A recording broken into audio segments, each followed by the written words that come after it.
Hello, my friends, and welcome to another episode of Unlimited. Today, we are talking about retraining your body, which takes retraining your brain and establishing a conscious relationship between the two. As you've heard me say before, and you will most certainly hear me say again, brains love patterns, and most of them reside in our subconscious because our brain is designed to make things easier for us. The conscious part of our brain uses more energy. And so our brain takes in information and goes, oh, this is how this works. And this means this, and this goes with this. And then it sits it into our autopilot, into our subconscious, so that we don't have to think as much about the things. We can respond faster. We can do things quicker. The problem is that sometimes what our brain learns in one part of our life doesn't serve us in another part of our life. And maybe it's the next time the situation comes up, or maybe it's many years later and our life has changed and we want different things. We need different dynamics. And so the patterns that are embedded in the way we subconsciously engage and the filter that we have is no longer useful. It is holding us back. The good news is that you can change it. The problem that most of my clients come to me when they are asking, when they want something different in their life, is how? How do I change it? I know I'm doing something, but I don't know how to do it differently.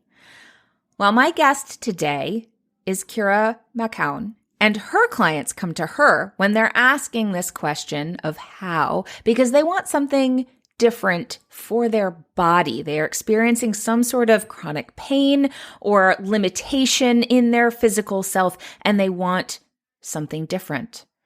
Kira is a serial entrepreneur, activist and organizer, gym rat, and 2-year mud wrestling champion. She began her career as a personal trainer 14 years ago and started her business, Comfy Fitness, shortly after that in January of 2008.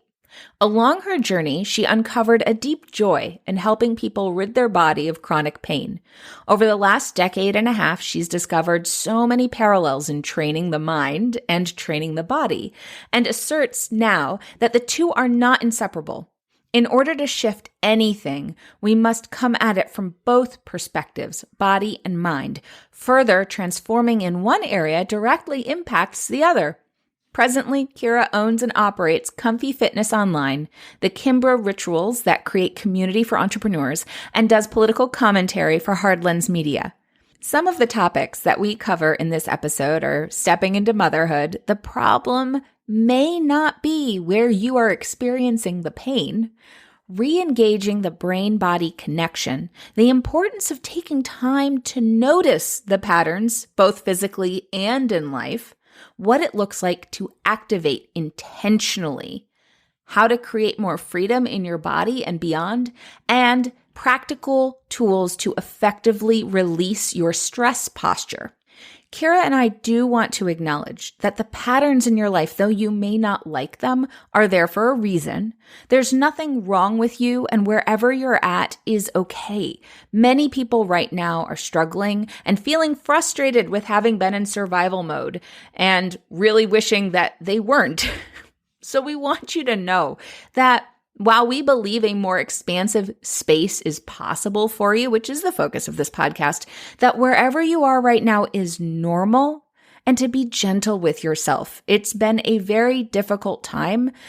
We've been processing a lot, consciously, subconsciously, energetically, and you're not alone. So no judgment here, only possibilities for your future. And without further ado, let's get started. Hey there, I'm Valerie Friedlander, Certified Life Business Alignment Coach, and this is Unlimited. This podcast bridges the individual and the societal, scientific and spiritual, positive and negative, nerdy and no, there's just a lot of nerdy. Come on board and let's unlock a life that's as badass as you are.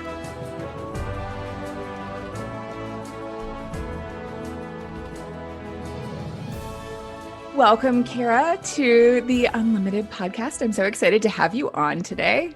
Thanks. I'm super excited to be here. And thank you for inviting me. Yay. Would you please share with everyone listening a little bit about you in your own words? Oh my goodness, this is such a packed question just because I never really know where to start, right? There's so much that like makes up a human being and who they are and who they ended up being, right? How do you So identify yourself right now in the world, in this very moment? exactly, it's ever changing, you know? It's so funny to me because I'll just be completely authentic. And first and foremost, who I am is an entrepreneur, serial business owner, and have been for well over a decade of my fairly short life. I started owning businesses at the age of 25. I will be 39 this year, and I've owned five over that span of time. And it is like a deep joy of mine to own businesses, to be in business ownership, and then also to help other people who want to live inside of that world to actually do that, because I do think that there's a level of freedom and imagination and fun like available in business ownership that isn't maybe necessarily available in something like corporate America. Granted, I only had 2 years in corporate America, so like, come on. But also, I am a brand new mother. My baby is 16 weeks old, and like, being an entrepreneur pales in comparison as far as the level of difficulty that like being a mom is. And I kind of got my butt handed to me in this new adventure. I'm so cocky, and I'm just like, oh, this is like, I knew it was going to be difficult, but it's like, compared to like everything else that I've experienced in life, this is going to like, I will be able to rock this and weather this and, whatever. And it's something else. So that is my newest, biggest adventure right now. And, inside of that, I'm also a wife. And then, aside from all that, I'm also an activist and organizer in the city of Chicago. And I've been doing that since 2009 and have had lots of adventures doing that inside of many organizations. Right now, I am actively a part of an organization called the People's Lobby and Reclaim Chicago. I also do political punditry on a media network here in Chicago called Hard Lens Media. Awesome. As you're talking about the motherhood thing, I think there's a book that's called I Was a Great Mom Until I Had Children. That's how I feel. That's definitely how I And feel. yeah, I think a lot of us come into that experience. I just there's nothing that can really prepare you for that. No, no. I knew it was going to be hard. It Yeah. was one of those things where I was like, I had never planned on having children because my view of motherhood was that of like, wow, that looks really, really hard. And that looks like something that I don't want to do. and so, and so, stepping into it, knowing that, being aware of that, it still kind of took me by surprise. And I'm just like, how are you so shocked at this? Like, how are you not aware of this? I think a part of it was also that, like, I came into it with a partner that is like in it, fully present, wanted it, like super pumped about it. And I looked at him and I was like, you are going to be a phenomenal dad. We are going to be phenomenal parents together. And then, even with that kind of a dedicated, amazing partner, I'm still finding that the mom really has the brunt of the load as far as like what there is to do for the kid. And so that, I think that's a little bit more of what it was a surprise to me more than anything. Yeah. You know. Yeah, absolutely. I mean, especially in those first little bits when it's so reliant upon you physically and your Mhm. body. Mhm. And that is something that you didn't actually mention just now, which I think is interesting. But It the is the interesting. the Yeah. business that you have currently, one of them is very focused around your body and that connection with your Yeah. body. It's the business I've owned for 13 and a half years. In fact, it's what I It's do so much day a in, part of you, day you out. don't even think about I it. know, that's hilarious. I often do that just because, like, at this point in time, so much of my role is inside of the business ownership. That I do forget that I play a massive role inside the business, that of being a personal trainer, and a somatics educator. And so, it is so much a part. It'd be like coming on and being like, I have brown hair, right? Like, it's just Mhm. so much a part of like who I am in life, that it's almost like I don't have to express it. But yeah, I work with people with their bodies, specifically people who deal with chronic pain and are dealing with that inside of a context of wanting to have more freedom and joy in their movement. And it does bring me great joy on a daily basis to be able to like deliver that to people. And it's a lot of fun. It's a really, really fun and rewarding job. Yeah. So you and I connected initially when we were speaking together. We shared a Mhm. stage, and I loved the energy that you brought to your story. And then of course we find out later on that you're working on a campaign that is very close to me, which is, the alderman in my neighborhood who I'm also friends with, who, Mhm. and my husband comes home and is like, I talked to Kira and blah, blah, blah. And I was like, wait, Kira. Wait, I know Kira. So Like, like we've wait a had such minute. such an intersection.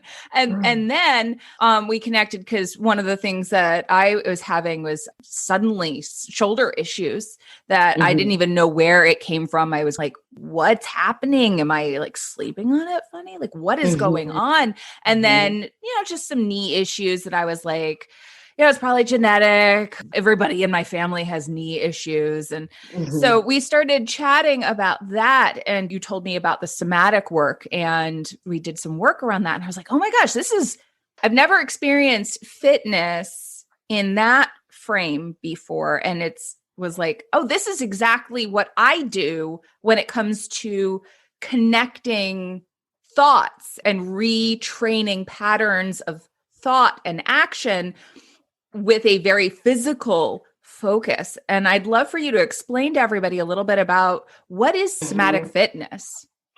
Yeah, and I actually love the way that you put that somatic fitness, because we always talk about conscious fitness and embodied fitness, which is essentially what somatic fitness is. And what that is really being embodied, being able to direct the work that you're doing, like the muscle group that you're working with, really being able to direct the work to that muscle group. Frequently what we do when we're in a fitness setting is we turn up the music, we shut down any sort of sensing and feeling that goes along with our bodies, and we say we're just going to like go till it hurts, or we're going to, no pain no gain, sort of a thing. And so, I mean, I've seen people carry around like iPads to watch TV the entire time that they're, in their fitness regimen. What we do is we kind of strip away all that superfluous incoming stuff. And we say, no, listen, okay, so right now what we're doing is a squat. The main moving group of muscles inside of this squat are your hips, namely your glutes. And this is how we're going to activate them. We're actually going to really bring your brain to the group of muscles that we're working, such that that dominating muscle group can take over the work that probably your knees have been taking on, or some like small like inner thigh muscle that keeps activating because of some sort of injury or trauma that has trained it to do it that way.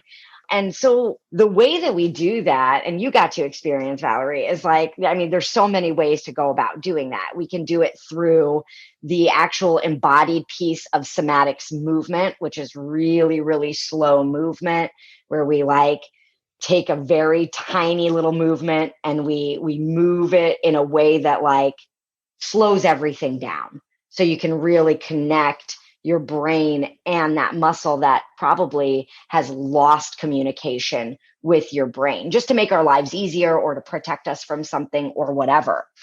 All the way up to like functional fitness exercise, where I can like show you a picture of a muscle and say, okay, look, here's the muscle that's working And this is what I want you to imagine while you're doing this exercise so that you can start to direct the work to that muscle group. And then like everything in between. I mean, when we were in person, because right now everything is largely virtual, when we were in person, what you didn't get to experience with me is like palpating, right? Like actually touching a muscle and saying it's right here that you want to be feeling this. Also, like, imagining like, okay, a string is pulling this part of your body forward. How would that, and so there's just all kinds of ways to come about it. And since all of us process things so differently from one another, as a trainer and as an exercise guide, it's really my job to make sure that the cueing gets through to whomever I'm working with. And so sometimes we have to like go up, around, through, in between to like figure out what it is that works for that particular individual to connect to that particular muscle group. And that's largely what I do. And that's largely, where we have found success in alleviating pain in their bodies. Yeah. It was so interesting, even virtually, to be able to connect with a movement in a different way and realize that, oh, I've been doing this movement, but it's not the muscle that's been triggering. Like it's a different muscle. That's weird. And it can look exactly the same out here, but it's all really about like the internalizing the feeling in here that is what will actually create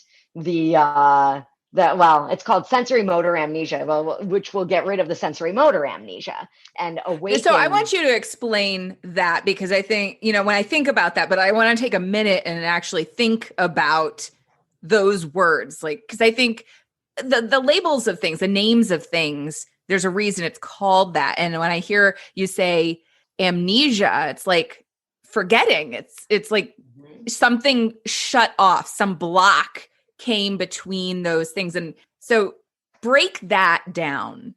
Yeah.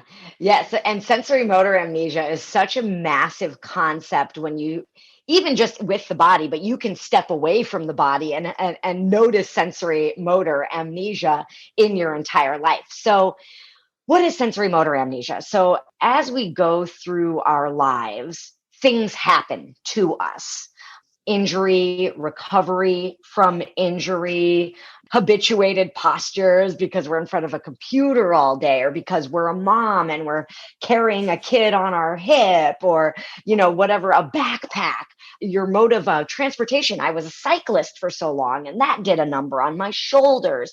And so what happens is, because our bodies and our brains are so amazing, what ends up happening is the brain says, you know what?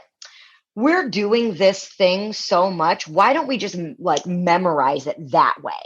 And what happens is the brain and a muscle group, or, more than a muscle group, actually forget their true and full capability and length, because it's just so much easier to forget about what's actually possible. And we get basically frozen in certain postures, in certain ways of being, and in certain ways of operating, so that our lives can be easier, quote unquote. I'm doing the air quotes, right? Well, what ends up happening is that habituation starts to create issues over time, because it's actually not the way that our bodies are supposed to be operating. There's supposed to be like a freedom in our muscles and joints. And, there's a full length of muscle there that has been forgotten about. And in the way that our bodies work, in the kinetic chain of how our bodies work, it starts to impact all these other areas. So people might have an issue like with their knee, but it's probably, unless they're like missing cartilage, it's probably not their knee that is the issue. It's probably coming from another part of the body. But then we go and we tell our doctor that our knee hurts. And so we start getting injections, and we start, instead of really going to the root of the problem, which is a group of muscles or several groups of muscles that have completely lost connection with their full length and capability. Yeah. Well, that was one of the things that struck me was the doing some of the cross lateral movements of like, oh, it was this knee that was bothering me, but the opposite shoulder was bothering me. So actually, it was something to do with the larger muscles and maybe some of the smaller ones in my back, and like some of the exercises that we did that totally, like, after doing that, I was like, oh, look, I can move again. This is Mhm. how is that a thing? But it makes so much sense. And especially because how you describe that, it's what I talk about when I talk about the assumptions that we make and how much our brains love patterns. They love patterns because Mm. it makes life so much easier. So when it goes, oh, well, when I see this, this means this, or this is danger. And, like, Mhm. this has hurt me before, something that looked similar to this way that this person's expression is, or the way they're looking at me meant this thing in this one time, at least I thought so. And the brain goes, okay, oh, there's a connection here. We don't even realize it because so much is happening in that background space that Yeah. it influences the way we behave, and it limits our opportunities, our possibilities. And so many people come to me looking for more like freedom and the expansiveness, and feeling stuck in making decisions and not really sure why they're repeating the patterns that they're repeating. And it's Right. like, that's why it's those little connections that your brain is making in the background that you don't even see it. And you can be the smartest person in the world and you're still not going to see it, because it's so in that way of being to simplify life, and Yeah. yet it's limiting what you have access to. So if you want something different, we have to create a connection that allows access to the full range of motion, all the Yeah. possibilities. Absolutely. Yeah. And what we got to let go of is like, it's not about being smart. Yes. This is like the subconscious at work.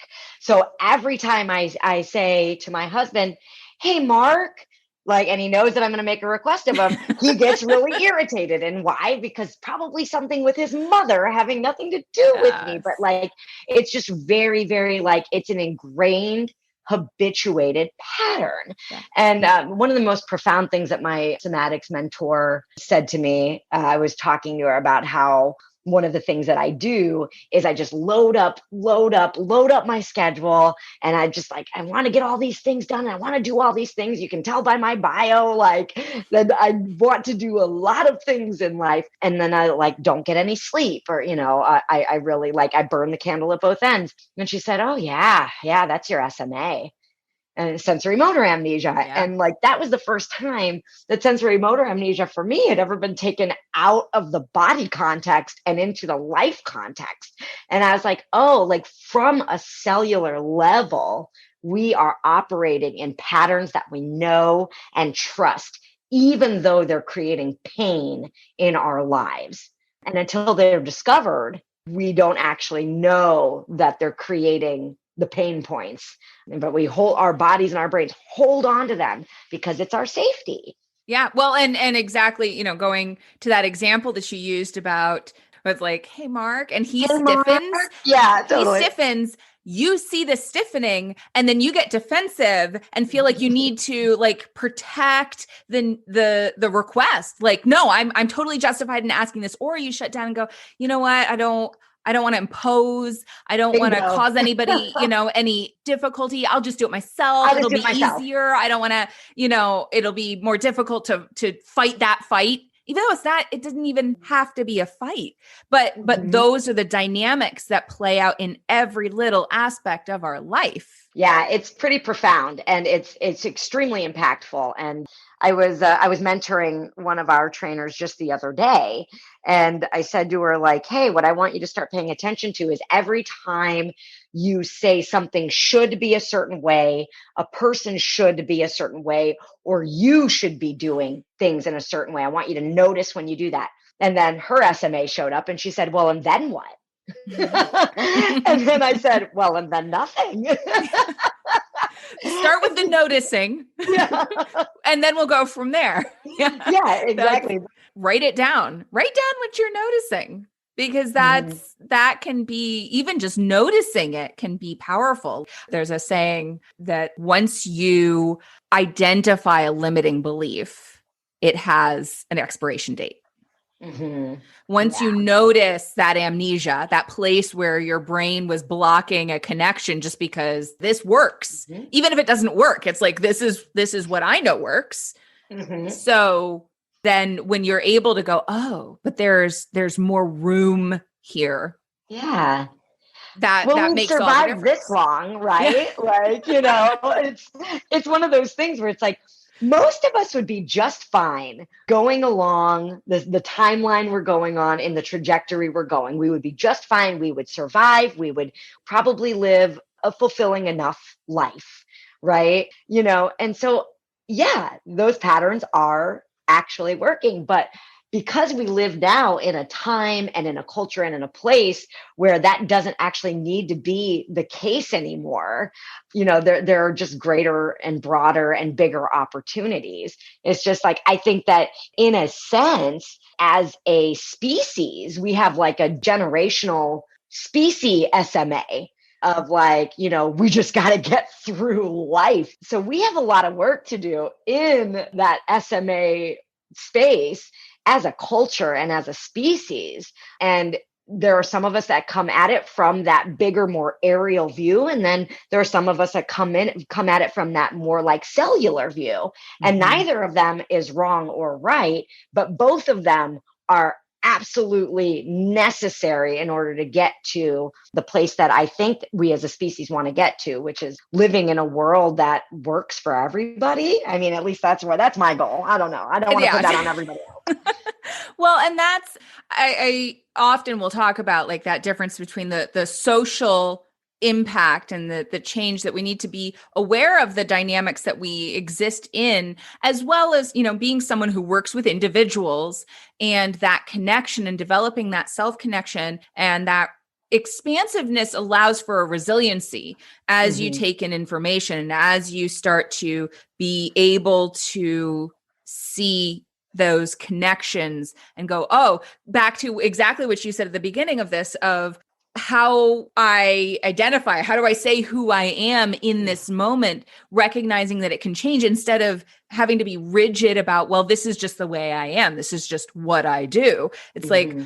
there's a full range of possibilities that I can play in, and I get to set the parameters. I get to create the container of what that looks like, and I can change it if it's not working. If I find out that it's not working for me, if it's causing me pain, or if it's causing other people pain, I can look at almost like that physical ecosystem of how the muscles all interact together. And while Mm-hmm. I may be doing one movement with my shoulders or sitting in a particular way, how that impacts what I do when I stand up and walk, and Mm-hmm. it all plays together. But that ability to recognize that, the intentionality, the mindfulness of, instead of trying to distract yourself from what you're doing and perpetuate the ability to tolerate pain, go, Mm-hmm. hey, let's look at this pain. Let's see what's really going on here. What if you could do something different? What would happen then? What Like, would that be what like? would Yeah. that be like? One of my favorite questions. Yeah, yeah. What would What would that it be like if you? I know. God. How many times in a session do I ask that question? Right? Like,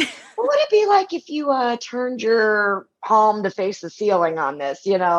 And that's mostly because, like, I like to make everything that I do inside of my training a suggestion. Yeah. So is because inside of queuing, like the last thing I want somebody to do is think like I'm doing this wrong, like because Yeah. in the world of form and functional fitness, there is an argument to be made that there is a right and wrong. However, I don't tend to be super rigid on what's right and what's wrong. It's about what works and what creates joy and freedom. And if joy and freedom is what we're after, then that's what we're going to let guide us in the exploration of the way that we move. And yeah, and what's so fun about like the work that I get to do is that I am totally intrigued by the work that you do and like what coaches do. And when I started to learn and realize, I think it was maybe 5 years ago, that like the body works exactly the way that life works. I Yeah. started to like really like, I don't know, get a little bit more committed to the kind of work that I do. Because I did have an attitude at one point in my career where I was like, Kira, really, you're just going to watch people exercise the rest of your life? Really? And then when I did stumble upon like the profundity of what it is that I am doing and could be doing, and how I could really move people from one paradigm to another, that's what started to inspire me in my work, and what has really led me to the place that I'm in today.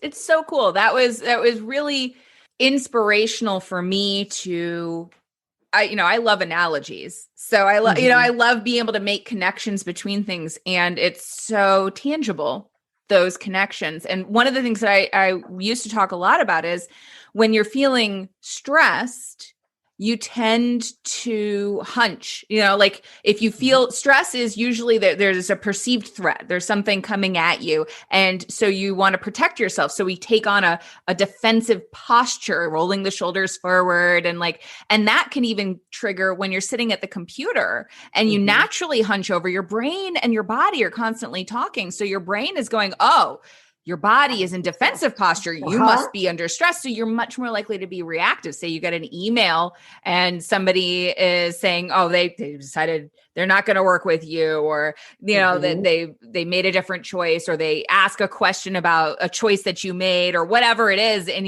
suddenly it's like, oh, all the possibilities, what they could be meaning tend to go into that negative bias because your body is in a Mhm. posture of defense. And one of the exercises that you do and share about the trauma response and Mhm. that movement of the shoulders, I would talk about just rolling the shoulders back, taking a deep breath, expanding your chest, but you took it to this whole other level. And I'd love for you to walk through that, because I know there are a Yeah. number of people listening who have heard me say that basic movement before, and take it Yeah. deeper. Yeah, the feedback loop is real, right? Like, and Yeah. we don't know it, that like the body and the brain, they are not a separate entity. They're all one, and the brain really relies on the body for information. And so, one of the things that we do in somatic movement education is we alter people's movement and habituated postures at the level of their nervous system. And in order to do that, we have to actually introduce the brain to the posture it's already in, because the brain is not aware of the fact that it's in that posture. And It's so, like brown hair. yeah, exactly. Yeah. Exactly.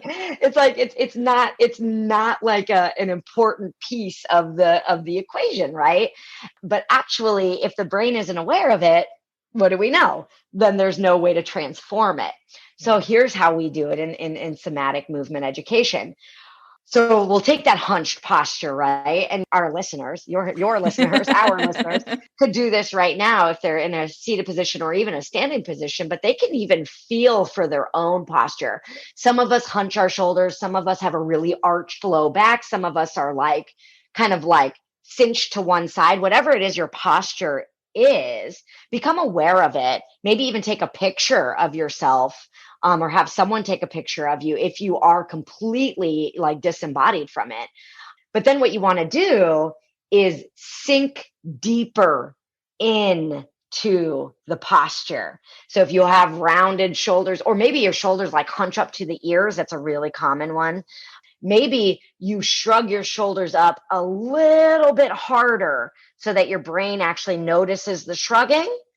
And then what you want to do is as slowly as possible, because the slower you go, the more there is to notice. As slowly as possible, you release the muscles. And what you want to do is you want to get your brain involved. So what you're going to notice is a lot of like bumpy, jerky, shaky on the way down. And the slower you go, the more of that bumpy, jerky turbulence you'll notice. And what you want to do is you want to take your big, powerful brain and you want to do your best to smooth out the movement. And what that does is it connects your brain back to that group of muscles. And what you'll notice is when you come to your relaxed and neutral state, that it's going to be a brand new neutral. Most people who do this exercise, especially when they're first starting, will say like, whoa, like I didn't realize there was all this space down here, And so, yeah, so like one of the ways to imagine it is like a knot, right? So if you have a knot in a rope, you're not going to just pull on both sides of the rope to undo the knot. What you want to do is you want to push into the knot to release it. And so that's what we do with somatics. We push into the posture to become aware of it, and then we slowly release it into a new possibility. Very, very simple, but It like is when everything. you say it, it is simple, but and again, it also applies in so many other places of that awareness of the pattern, to become aware of the pattern that, is just your norm, that Mhm. you're not going to see it. So becoming aware of it and then really digging in sometimes feels uncomfortable. It's like, oh, Mhm. I didn't, but it can then allow for that releasing to occur. And I see that all the time with clients too, of like, oh, I didn't know there was that space there, or that I could do this different way of like, I can set boundaries and not have to fight. Mhm. That's a thing, but I've always fought. Like that's always what you do. I can accomplish goals without beating myself up. Right. Oh, really? Absolutely. I did it? Like those kinds of things where it's like, yeah, being able to identify the pattern and then release it. So cool. It's pretty neat, and it's a lot of fun. And if people are looking for ways to like relax and meditate, it's also a great way to go about doing that, especially if you historically have trouble meditating and just sitting and being. To actually have something like to focus on while meditating, it's a whole new way to like come at stress relief as well. Yeah, I love it. It's been something for sure, that idea of being in your body instead of just like you're trying to control your brain, trying to control the Yeah. Good thoughts. luck. And it's like, yeah, good luck with that. Those are just going to happen. That's like, but to be able to focus on something, yeah, Hmm. can be very meditative. I love it. Absolutely. So tell everyone where they can find you and get more from you. Well, if you want more Kira, check us out at All over the place. right, yeah. You can find me almost anywhere. No, comfyfitness.com is my fitness and movement company. We do personal, private team and partner training in the virtual space, and we're sort of starting to play with getting back in person, but definitely virtual space. And then we also have our online classes, which are the newest addition to our company. We started doing online classes back in 2018, but obviously they took off last year due to this pandemic. And so we offer a wide variety of embodied movement and fitness classes, everything from clinical somatics, which is, one of the things that I teach, all the way up to like your hardcore cardio class. And one of the things that I'm most proud of inside of that offering is that we do it in something called a gift economy. Accessibility is one of my number one values. And the gift economy allows anybody at any financial level to participate. So if you have fallen upon hard times, that does not mean that you have to let go of your self-care and let go of, the professionals that help you get there. We are there for you regardless of what your situation in life is. And in order to become a member of our community, just check us out at comfyfitness.com. And if you're an entrepreneur and you want help with starting systems for a business and staying accountable to it and having fun and community around it, you will want to go to thekimbra.com. And that is my other company where I do help people who are on an entrepreneurial path to succeed in that. Awesome. I love it. Before we go, I love to ask, what does being unlimited mean to you? So yeah, this, like I said, this one was like, I pondered on this question for a while to come up with one of like maybe the simplest answers. But really what it means to be unlimited is to just be human. One of the things that is really incredible about humanity is our ability to imagine. And as long as you have not lost your ability to imagine, you are unlimited. As long as there's an opportunity to see something different, then you're working inside of an unlimited space. And if you want to feel unlimited, what song would you put on? Okay, one of my favorite songs to put on when I am just like either wanting to feel on top of the world or am feeling on top of the world is Extraordinary Machine by Fiona Apple. It's a great song. I absolutely love it. And it just reminds me that like the path I'm on, where I am is perfect. Awesome. Thank you so much for being here. I really appreciated having you for this Yeah. conversation. My pleasure. It's my favorite, one of my favorite topics of many. Yay. Thanks for listening. I so appreciate you being here. If you got something out of today's episode, please share it. Leave me a review, take a screenshot, and post it on social with a shout out to me. Send it to a friend or, all of the above. Want to hang out more? Join me on Instagram. Or better yet, get on my mailing list to make sure you don't miss out on anything. And remember, your possibilities are as unlimited as you are. Allow yourself to shine, my friend. The world needs your light. See you next time.